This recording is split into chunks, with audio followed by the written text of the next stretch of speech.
I'm Soraya Seedat, and today we're driving into a world that's changing faster than any other, the digital economy. From data scientists to app developers and AI innovators, these are the new architects of opportunity. My co host this morning is the esteemed Mzwandile Riba. Good morning, Mzwandile. Welcome to Korea Indaba Radio. Good morning, Soraya and South Africa. I'm super excited to be here. I do have a face for television, I am told, but the excitement is still very real. Listen, over the next few hours, we're exploring innovation careers, how technology, creativity, and human potential are shaping the future of work in financial markets, both locally and globally. And we're not just talking about it, we're playing it. Today's show is a fun career game show that we're calling Career Ladder, where our guests climb their way up the innovation ladder one question at a time. And before we roll the dice, let's unpack what the digital economy really means. It's more than coding or AI. It is every business powered by data, digital tools, and innovation. Exactly. In fact, according to the World Bank, the digital economy already accounts for over 15% of global GDP, and it's growing 2.5 times faster than the traditional economy. Here in South Africa, the ICT sector contributes nearly 8% of GDP, employing over 250,000 people, and those numbers are rising. And beyond the numbers, it's creating new types of work: digital designers, product analysts, cloud engineers, innovation strategists, digital marketers, and even ethical AI consultants. Some of these roles didn't even exist 5 years ago. We're here to demystify a lot of the new buzzwords as well. But before we get into it, Mzwandile, tell us a bit about your role, your career, and background, and how you have been impacted by the digital economy. Soraya, I did spend a long and beautiful and happy 6 years at the JSE before moving across to ABSA CIB. And look, in my current world of client solutions, technology drives the storing of information that one helps build the analytics that in turn inform business intelligence that leads to the optimization of the solutions, right? We cannot ignore the power of information and the ever increasing need to ensure that we have it at our fingertips at all times, right? So building dashboards that ensure we identify our clients' needs in real time while being able to listen and learn is all important. I believe that every system needs to be able to adapt continuously to an ever-changing world. It's a cycle that requires input and output at all times. Absolutely. I think it keeps us fresh as well, and allows us to learn new skills as we go through our career journeys. And I think it keeps us ahead of the curve, not forgetting allowing us to make money.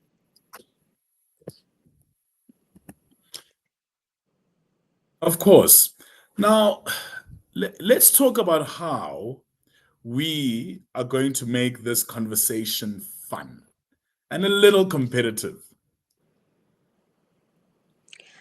So enter our career ladder game. Each guest will join us for about 20 minutes and climbs the career ladder by answering 5 questions about their career and the digital economy.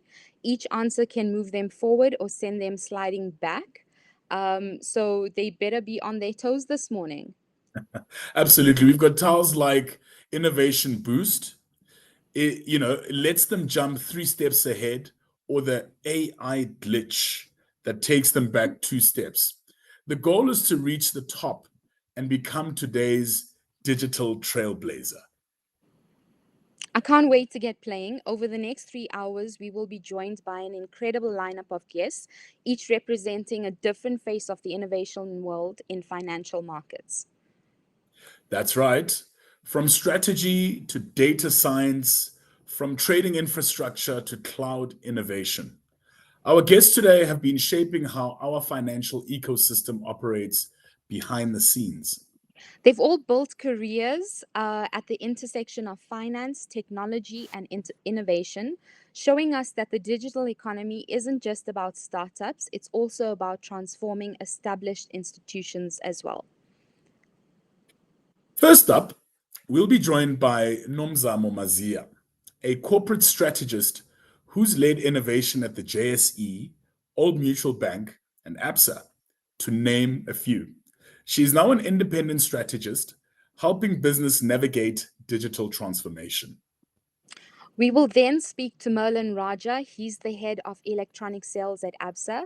He's the driving force between ABSA's high frequency trading activity. He brings cutting edge technology services right to clients' fingertips.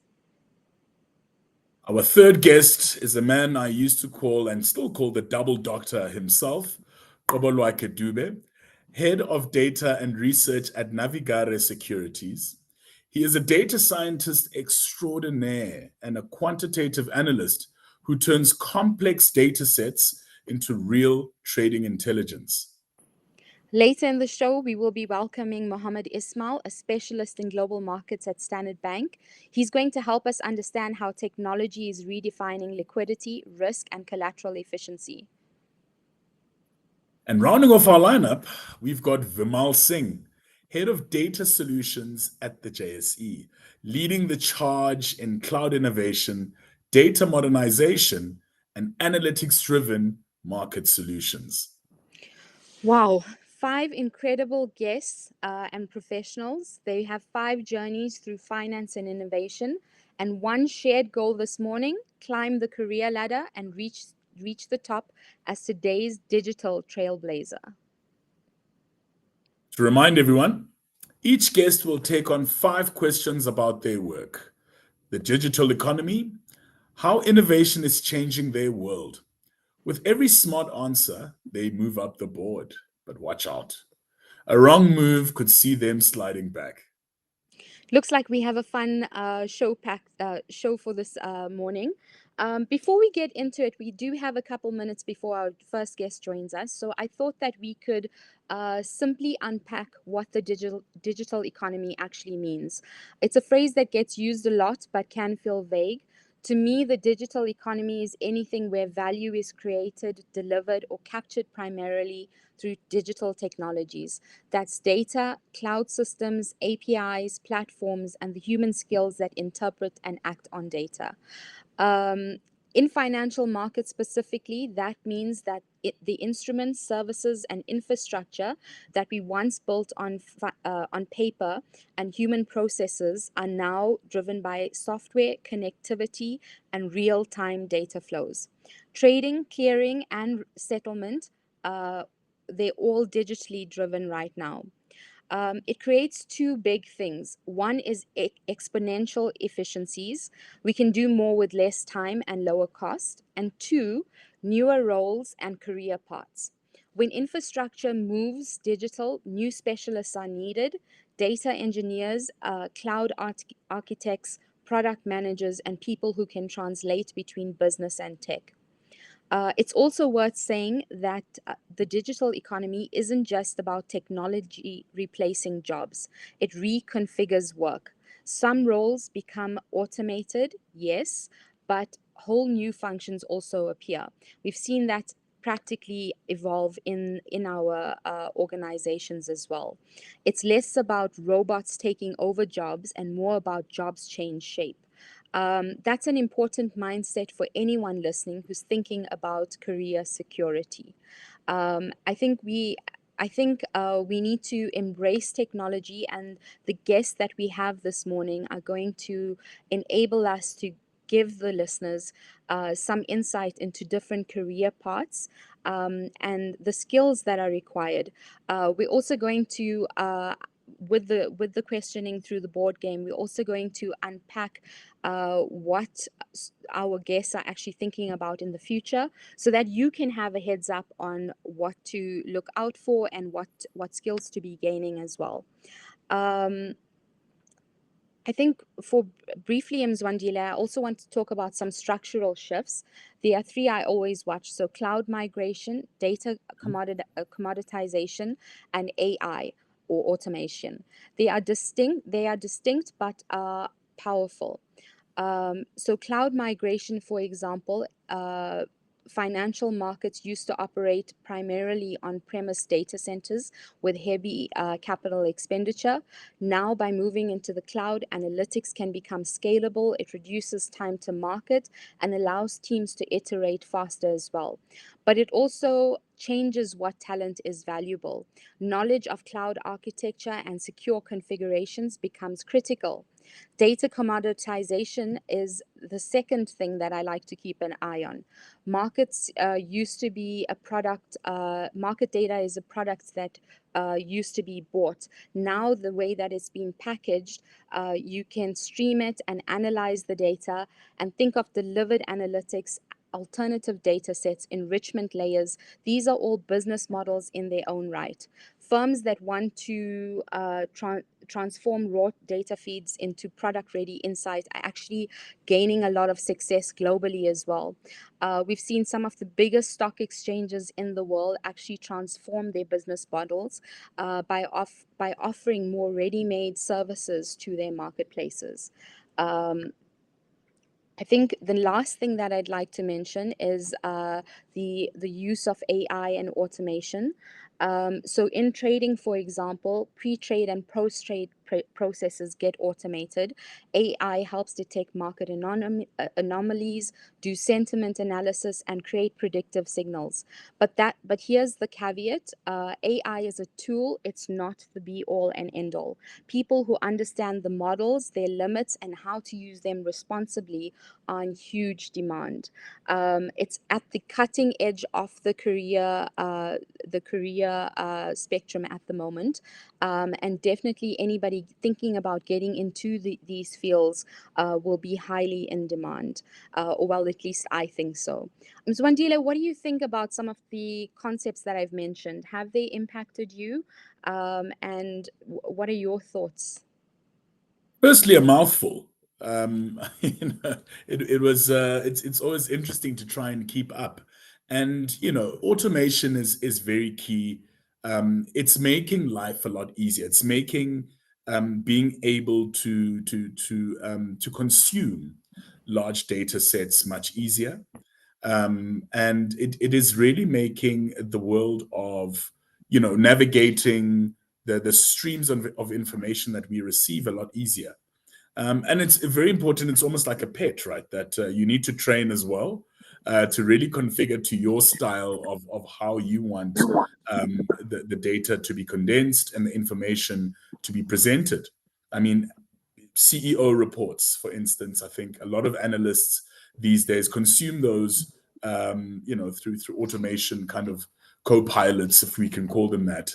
And I guess one particular provider has already coined that name, and this has become very important, I think, in our world and in the world of finance, and really how we continue to navigate that.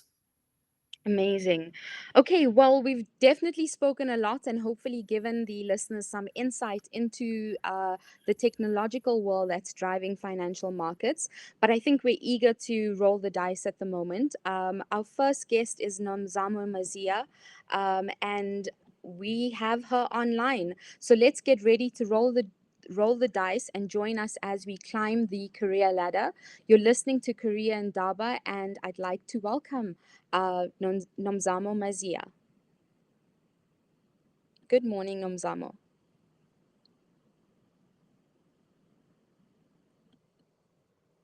And Nomzamo, Hi, let's see. everybody.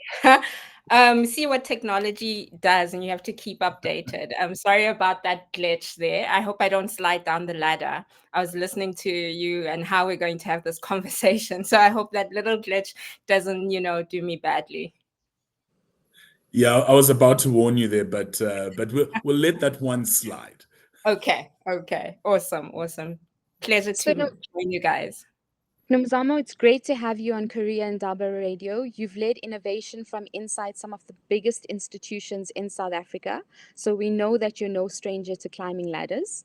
Oh, I don't know about that. During my career as a strategist, it's been everything. Well, climbing this ladder has been ladders to slides, right? Sometimes it's all about that PowerPoint slide. That's true.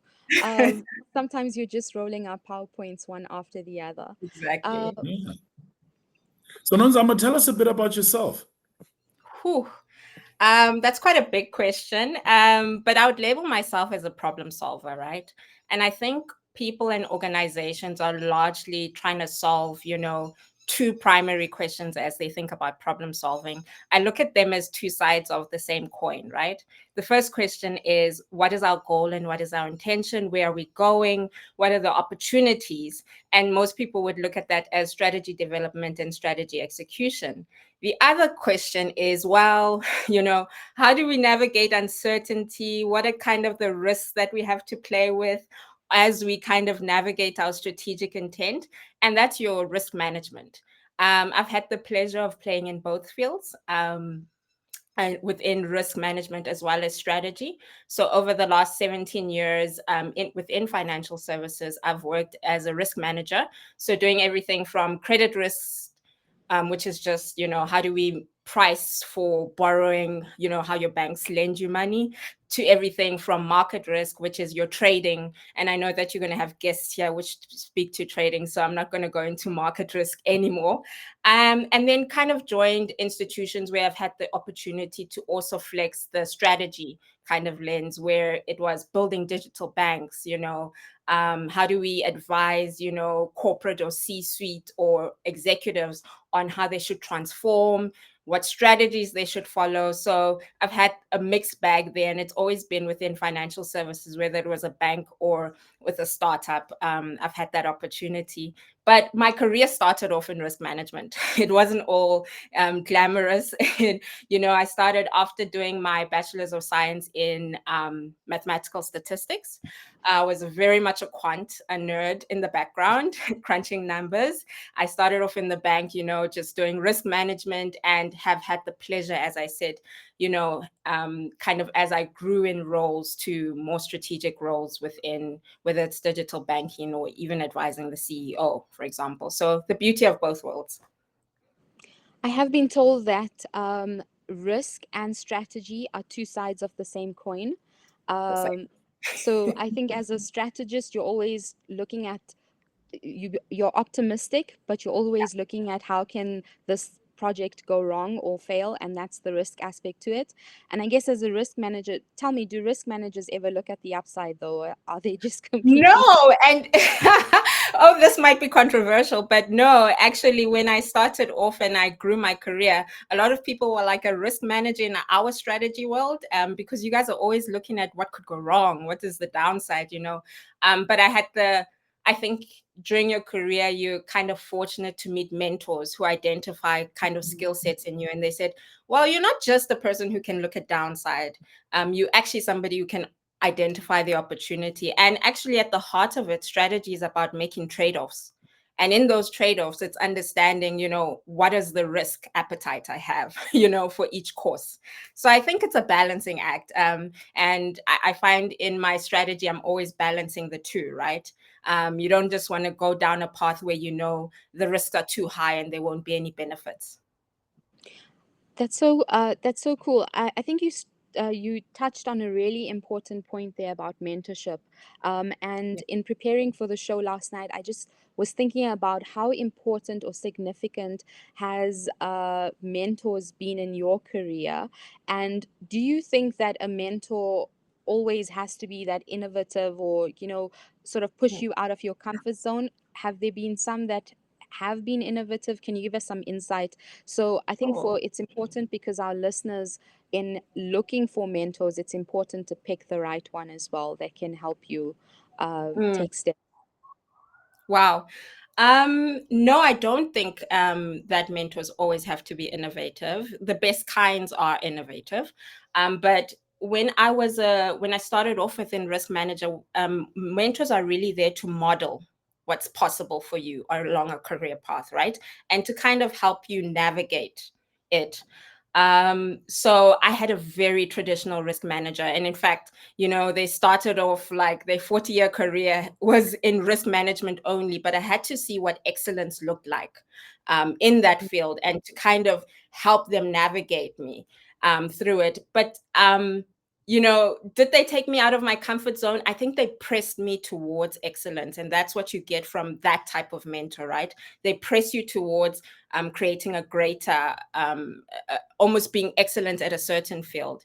I think my innovative mentors came much later when I needed to pivot, when I needed to understand that, okay, I'm in this career path and this is what I'm known for, but how do I change course here? And I needed somebody who was used to that dynamic. How do I pivot? How do I change? How do I move between the gray?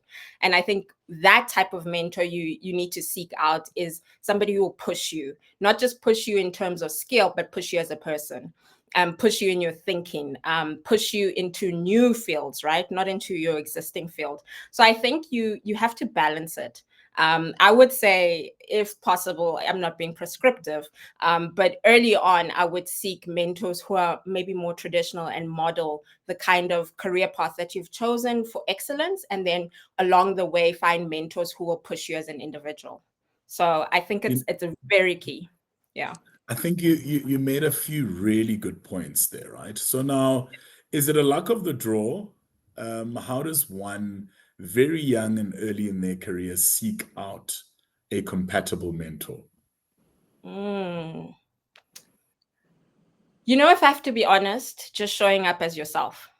Because I think the mentee meets the mentor as well. They have to like being, part of your world as well. So I think that, did I always, was I that ambitious kind of graduate who is like, oh, I want to be mentored by the CEO or by this exec? You don't always get to choose who kind of mentors you.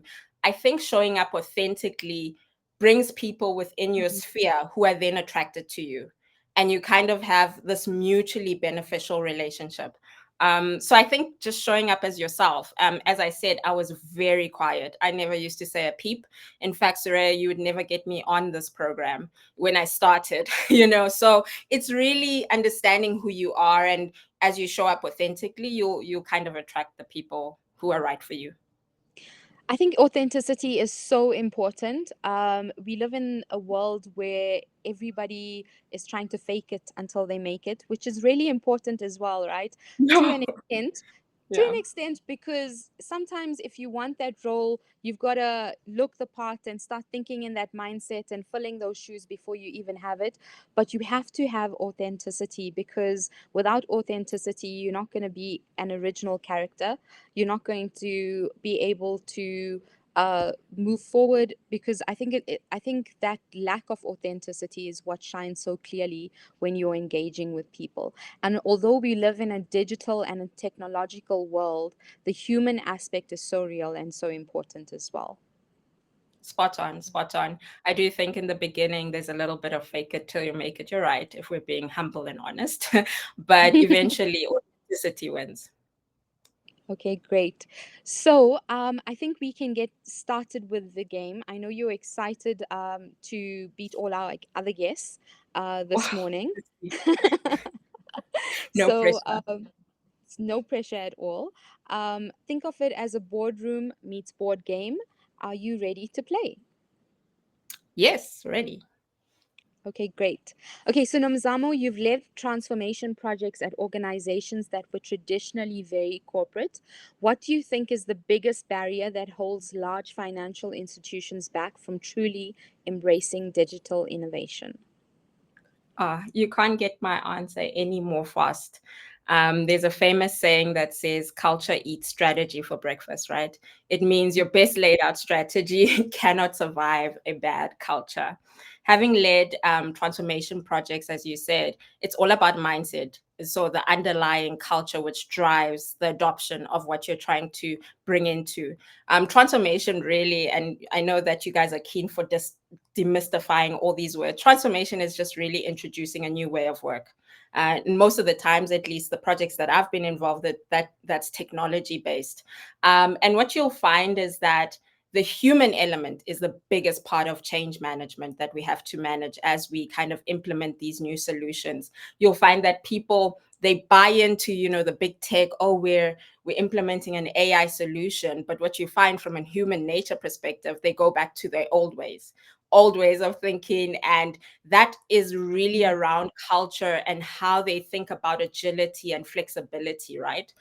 So I think, and maybe this is the case, I think actually the case for most organizations, culture is really led from the top, and influenced from the top. So if you have a great leadership group of people who can actually influence culture, that's actually the best thing. Nomzamo, that's brilliant insight. And I guess as the game goes, that's a solid move forward. You're on tile 5, digital mindset unlocked.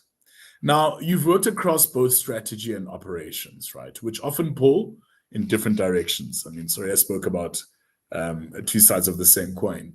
What's one innovation or transformation initiative you're most proud of? And what did it take to get it right?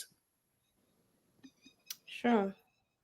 I've been fortunate to be part of many, but I think that my the one that I'm proud of most was my involvement in bringing Time Bank to the market.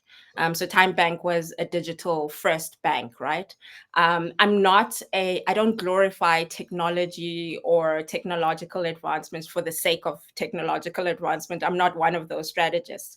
It really has to be one that is life changing for somebody at the end, right? In this case, customers. So how do we utilize some of these capabilities, whether it's AI, whether it's cloud, to make banking more efficient? For me, although Time Bank wasn't a transformation because it was a new startup, it was a transformation of an industry. So how does an industry think about disrupting its own business model whilst utilizing things like cloud? And in our in when I was part of Time Bank, the real case was like, your private suite customers are used to getting discounts on services and things like that. But how do we offer that to service ordinary clients? And that means we leverage technology to make it cheaper. So I think as long as, for me, technology is revolutionary if it has an evolution to the industry that is currently at play, or makes the industry better. Awesome. Nomzamo, before we continue, we would like to take a small break, if you don't Sure. mind. Thank you. Awesome. That gives me a bit of relief, right? And get my game face. But we still have more questions, but yes, absolutely. Awesome. Future-proofing skills for economic growth. Career Indaba Expo and Bootcamp. 15th to 16th of May 2026 is Africa's boldest sector-aligned and solution-driven career development event designed to bridge the skills gap, unlock real unemployment pathways, and future-proof talent across over 20 industries.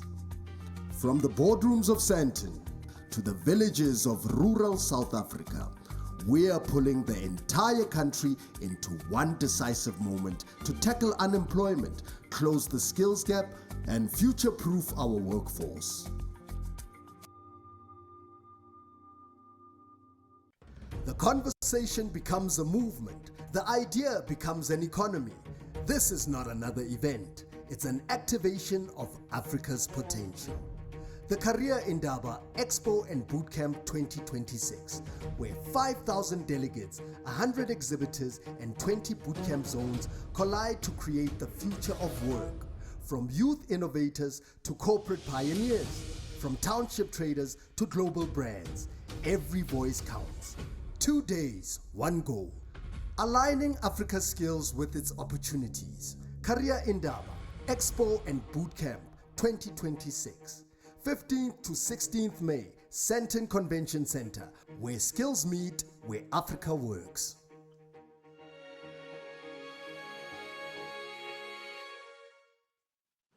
Welcome back to Korea and Daba Radio. Before the break, we were joined by Nomzamo Maziya. She is a corporate strategist slayer. here in South Africa, and she was talking about bringing Time Bank to market.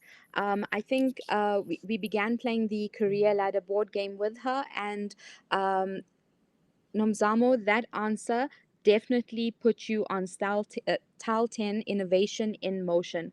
I think it's important about turning strategy into real movement, and you've demonstrated that clearly with the innovation that you've been part of. Um, as the world shifts towards automation and AI, many people in the finance world worry about being replaced. What skills do you think professionals in financial markets need to future proof their careers? Cool. I think a key data point, which is what I'm seeing as it relates to the job markets and how that's shifting, is a report which is published by the World Economic Forum, the job report. And I think the latest one was published in January of this year, right? And they looked at like what's shifting and what's changing the job markets for us. And kind of the key drivers that they pointed to is, number one, what we've been talking about is technology and some of the technology changes. So to your point, what skills do we need as we adopt these new technologies? But I just want to list some other things as we think about what skills you need, right?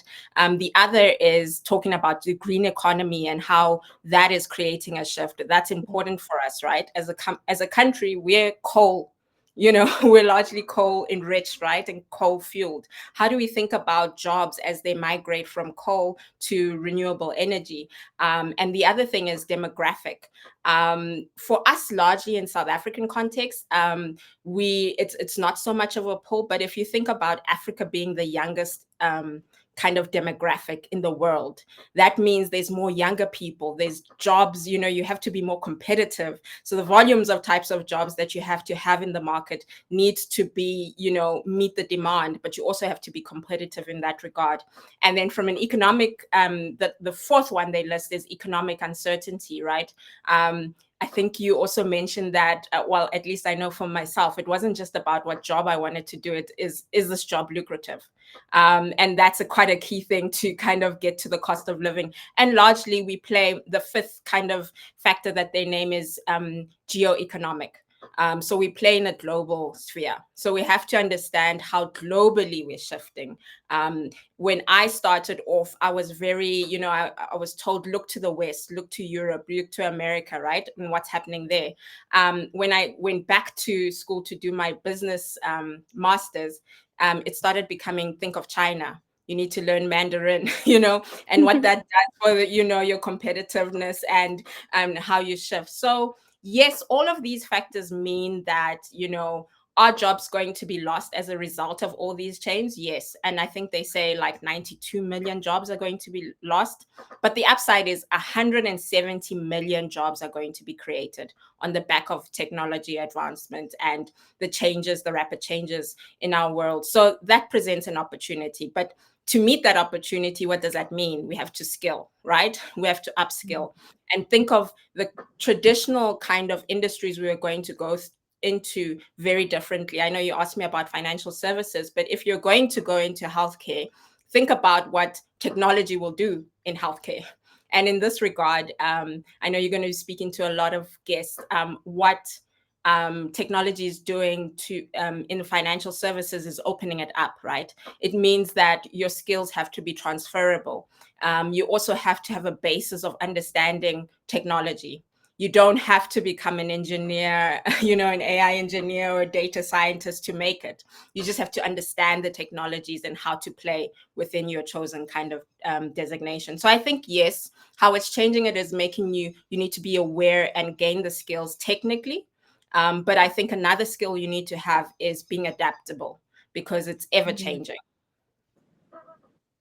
Sure, that's excellent. And in fact, moves you to tile 15, right? AI ally, Oh, wow. where Wow. basically humans plus machine Moving.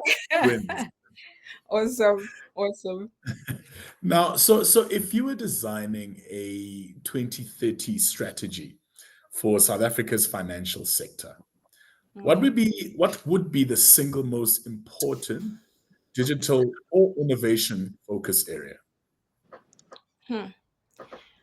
My ambition for the financial services sector hasn't changed since I was young and naive. I wanted to see how it could open up, how it could be more accessible, how it could be more affordable. And I think for me, that's where open banking becomes such a revolutionary and exciting kind of thing that we need to explore. Um, so I don't want to, I almost want to demystify what open banking means, right? Because I know in Europe and other markets, they may be more used to it. But basically, it's thinking about your bank account or even your financial services as a Netflix account, right? So instead of like keeping your data in like one device, in this regard, it would be a DVD. That's how old I am. In one device. So you take a DVD and you put it into a DVD player to watch one movie.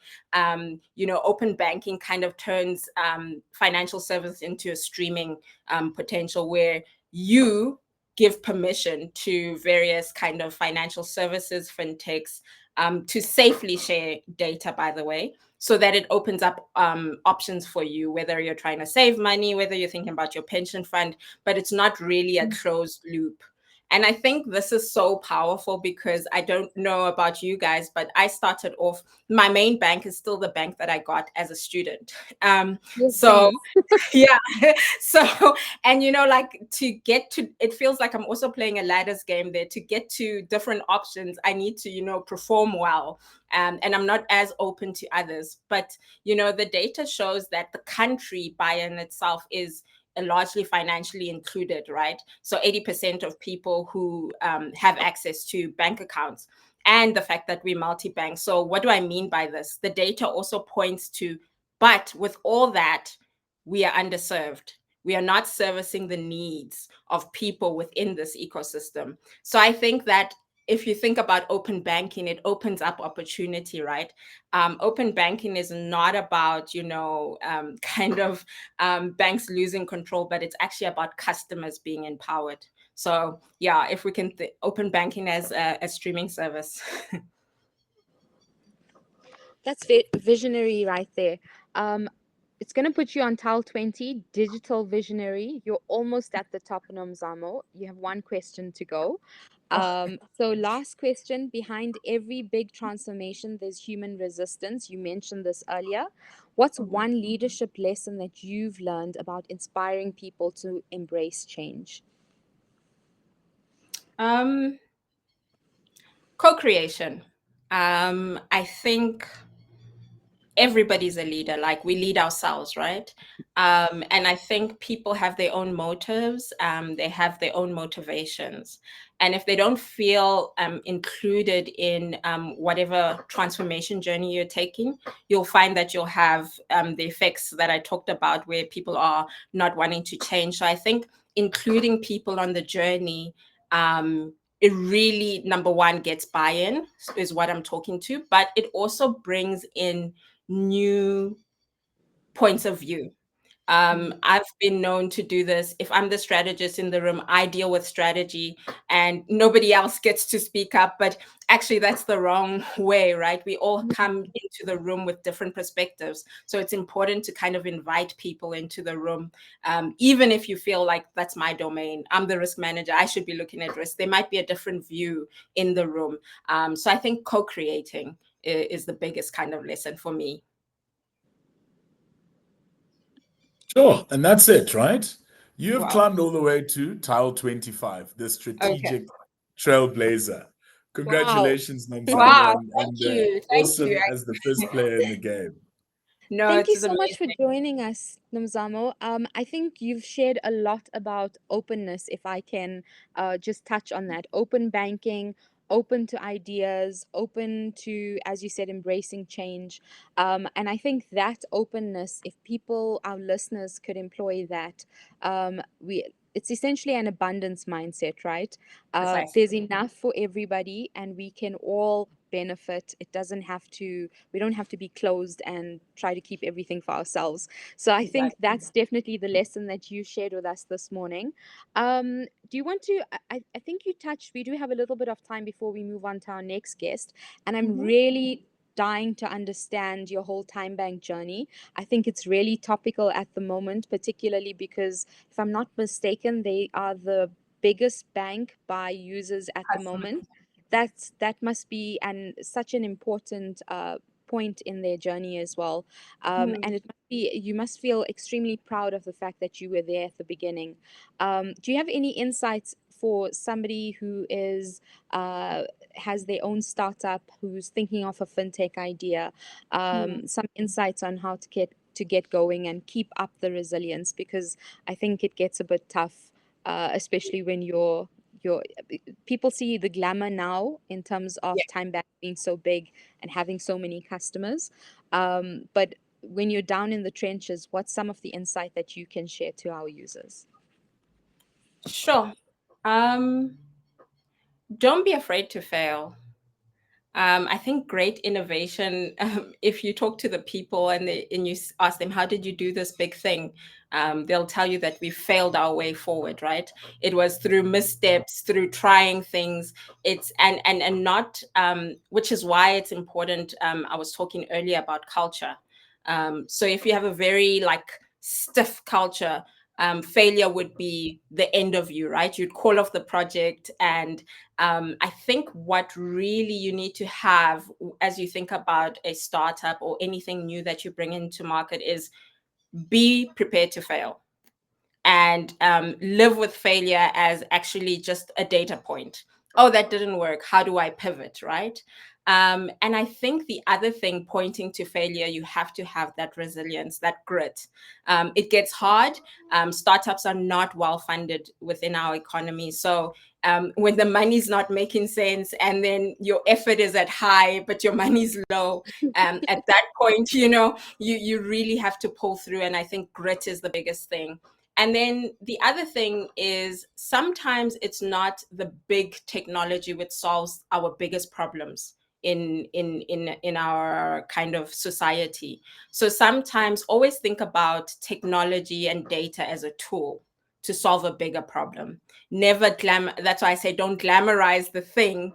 Think about what it solves for. And I think if you're constantly in that state of, am I solving a big enough problem? You will never find yourself, on the back foot of any kind of endeavor. Okay, that's so amazing. I think that failing forward is something really difficult as well, because for us A-type personalities who are modeled to succeed and we want to succeed, it's really difficult to take on that failure. So, but I guess with everything else, we've got to learn to accept those challenges and step forward from them. Mzwandile, any pressing last questions for Nomzamo while we have her? Like she said, she's really difficult to get hold of. Take it easy. Take it We, easy we on have to optimize this time, right? take it easy on me. No, I think we spoke about authenticity earlier, and I'm gonna ask Soraya to remind me the phrase she used to describe you earlier. I think it was a Corporate strategic slayer. slayer. There you go, right? And none more poignant than that. And I mean, we have a similar background mathematically, and I know that. I mean, the first time I failed an exam was at varsity, right? Yeah. which is always an eye opener when one gets into the real world. And I think, I mean, we live in a world now where the requirements for people entering the job world, and especially in financial markets, given that this is actually where we are right now, is really going up. People are required to have masters, PhDs, etc. I mean, what message do you have? And obviously, the technology is really advancing at a very fast pace. What message do we want to give to the youngsters out there, Nomzamo, in terms of your journey? Let's call it from an academic level, going into the job world, working in a risk environment, and finding yourself where you are now, where you are pretty much slaying everything in front of you. Oh, sure. That's such a difficult question because I think about the job market when I entered it, or at least my career when I entered it, and I think about the job market now. It's night and day. I can never, I mean, I give it up to this, school of graduates and how they're navigating kind of their careers. I think that the one thing I would say, and what I was told, is find it's not a popular one because my career is largely built as a generalist, right? But specialize in something, understand something, be grounded in your expertise, um, and really pursue that. Be obsessed with that at the beginning. Don't be obsessed with the stage. Don't be obsessed with the money at first. Really pursue an expertise, and then, because it's a changing world, understand how you pivot that into different spheres. So if I stayed as a risk manager, maybe my career would still be great. I don't know. But I don't think I'd be having this much fun. So, at the beginning, it was really about ground yourself in an expertise which is well sought after. So understand what is being sought after in the job market, the type of skills you need to have, but then really quite quickly pivot into areas that fascinate you, that have your curiosity, because I think that's what fuels your career passion, right? You log 9 to 5 days, and let's be honest, we all in financial service, it's not 9 to 5 job, so you have to have some kind of passion to keep it going. So I would say at the beginning, I heard brilliant advice. Don't be scared to be a little bit bored, at the beginning, because it pays off, that grit and putting in the investment at the beginning. And then that opens up opportunities where you can play and be curious on this playground. So I think that's what would be my advice, is really get grounded at first, and then, be really quite agile in terms of what those opportunities open up for you. That's awesome. I wanna, kind of group that or maybe lump that a bit with continuous learning, right? And really how to continue to upskill oneself through the career journey. I mean, maybe my question is, what have you done, and how do we encourage, again, youngsters in the industry to really learn, educate themselves, position themselves, and future-proof themselves in a way, right? I mean, we spoke about the loss of 75 million job or 90 million, 92 million jobs, but the creation of 170, right? Yes. Net, that's a positive, right? That's Yeah. 78 coming through million, Yeah. which is positive, for I guess, economically speaking. How do we encourage them to really keep going and future proof and really not be locked in necessarily into the same space where, I guess, as you say, they might get bored at the beginning? I think you either keep learning or you die. It's that fatalistic, right? Yeah. But the good news is, like, I don't know about you guys, but when I started off, learning meant I had to go do a postgrad. So I had to spend like a long time getting additional info, right? But I think the advantage that we have today is all these short programs and the value that you can extract immediately. So you asked me, like, previously I thought, oh, I have to go do my master's to get, to show that I'm continuously learning and I can move up.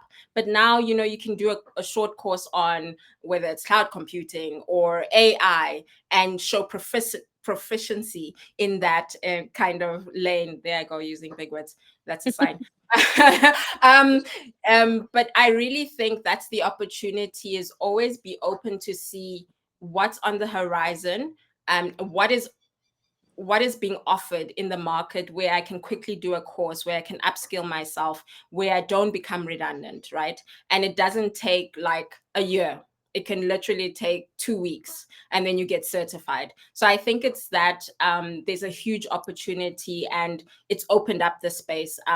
You'll see a lot of kind of employers, even kind of, when people say, oh, I want to go do my MBA, they're like, but why? There's more questions. There's like so much available to you that you can do, in a shorter amount of time. So I think it's actually been one of the greatest changes that I've seen as it relates to education and even upskilling and learning. Absolutely. I think education is so important. Obviously, it gives you the grounding and gives you the tools that you need to move forward, but it also facilitates networks and dialogues and conversations, whether it's short courses or your MBA or something that is instituted at some organization. All of it matters. All of it is part of your journey.